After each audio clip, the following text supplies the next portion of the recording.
Welcome to Hunt Florida TV. We are talking turkey with my good friend and three-time Grand National head-to-head turkey calling champion, Scott Ellis. Scott, welcome to the show. And this episode is going to be on hunting strategy. So my first question for you is, does your hunting strategy change with the weather or perhaps the time of day? The weather can definitely play a role in how I hunt. Obviously, windy days, I'm going to not run and gun as much because it's harder to hear. Windy days, I'm going to set in a place more than likely that I know holds birds and just blind call, and I'll set up facing downwind. That way the turkeys can hear my calling from a lot further away. You turn and face upwind and you call into the wind, they're not going to hear as far. So you put your sound downwind and it helps go out and reach out further and touch those gobblers at longer distances. The rain can always play a huge factor in a hunt. I have killed birds in rain. The older I get, the less inclement weather that I will battle to kill a turkey. But I have killed them in rain, and I know this to be true. Be looking for them in the fields during rain and right after rainstorms. Be checking your fields.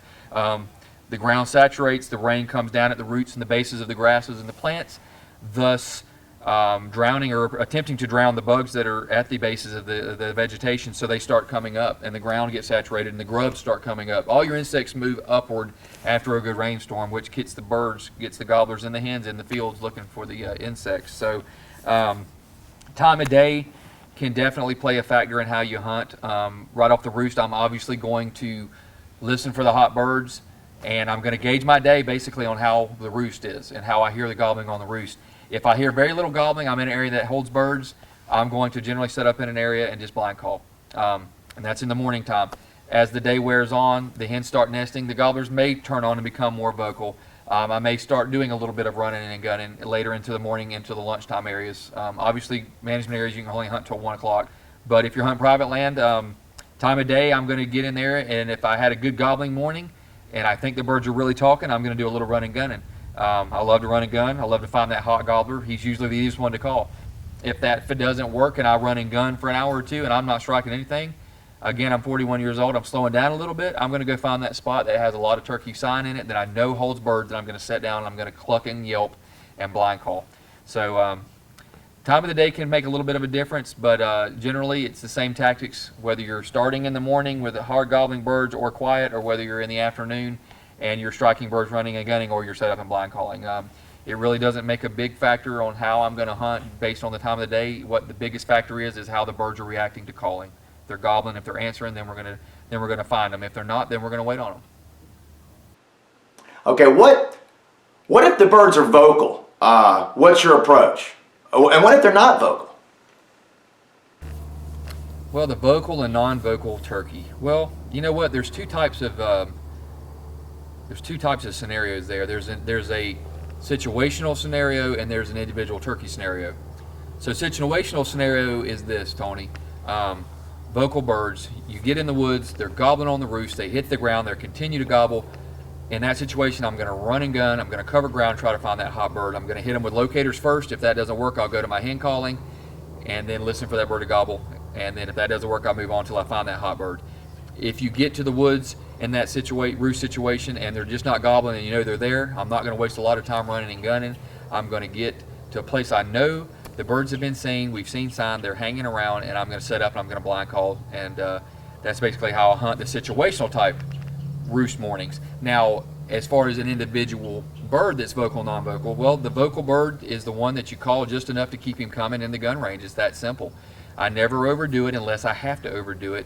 I do the basics to keep him coming. He's gobbling, he's loving it. If you're hunting public land, you obviously definitely don't want to call too much because you don't want everybody in the area to hear him gobbling because they're going to be sneaking in on him. As an individual that's non-vocal, that's the kind of bird that maybe gobbles, I would say gobbles every 15-20 minutes. He's kind of making his way to you. Well, that's the bird that you talk soft to and you keep your eyes peeled and you just wait him out. Patience will kill the non-vocal individual gobbler 9 out of 10 times. His patience is what's going to seal the deal. If he's just answering you every so often, only call every so often. The only exception to the rule that you can try is if he's not very active and he's not very vocal, try to get him vocal by cutting and getting real excited with him. If that doesn't work, immediately shut it back down, get quiet, and wait him out and cluck and purr and scratch in the leaves and do the soft stuff. So that's basically your two situations and your individual turkeys for vocal and non-vocal birds. Scott, do you do anything differently if it's early in the season versus late in the season? Well, it's quite simple. The one key factor when identifying early or late season hunting and how you're going to hunt it is hunting pressure. General rule of thumb, early season, you call more, you're able to call more, there haven't been pressure, there hasn't been human contact. As the season progresses, you get into late season, that's when I'm going to tone it down a bit, and I'm going to do the softer calls, the more subtle, soft yelping, clucking and purring, whining, that type of contented soft calling, imitating a hen that's not very loud and she's been pressured. And hens do what gobblers do when they get pressured. They often get very quiet and they don't get as talkative. So the only exception to the rule of call more early, call a little less in the late part of the season is basically, like I said, hunting pressure. If you're hunting places that aren't pressured very much, my tactic, and I know it won't, and it's not been pressured, my tactics won't change from late or early. But again, it's all based on that hunting pressure. What if you're hunting in a field or maybe perhaps in some thick woods? Do you use different strategies for each of those habitats? The old proverbial Florida pasture turkey. You gotta love them. Gosh, they're everywhere here in Central Florida. And it's a bird that's fun to hunt. And there's one simple tactic I use on field turkeys, and it's not using decoys. I don't use a decoy. I like playing cat and mouse, as I mentioned earlier. I play hide and seek. So instead of setting up on the field edge with 20 decoys out, I set up 20 yards inside the wood line. And that gobbler knows when he hears you, he knows he's looking, he can't see a hen, okay? He knows that sound is coming from inside that wood line, which compels him to very often come take an investigatory look at what he's hearing, okay? If you set up right on the edge of those woods and you yelp, one, you could get busted if the bird's coming from a long ways away, and two, he's going to know right off the bat. He can hear and know that he's seeing a hen stand right there. And when he's not seeing a hen stand right there, it's going to booger him. He's going to hold up. He's probably not going to come to you. So that's kind of my thing on hunting open turkeys and field turkeys. It works very effectively. I use the insides of wood lines to reposition on those birds if they don't come to me, and then I try to reposition again using the insides of the wood lines, being very careful, and then try to get even with the bird you see out in the field and then try to suck him in. Use the cover as best you can because it's also very easy to bump a turkey. Thickwood turkeys, something to think about very, very much with a thick hunting area is the gobbler will be very often closer than you think he is based on his gobble.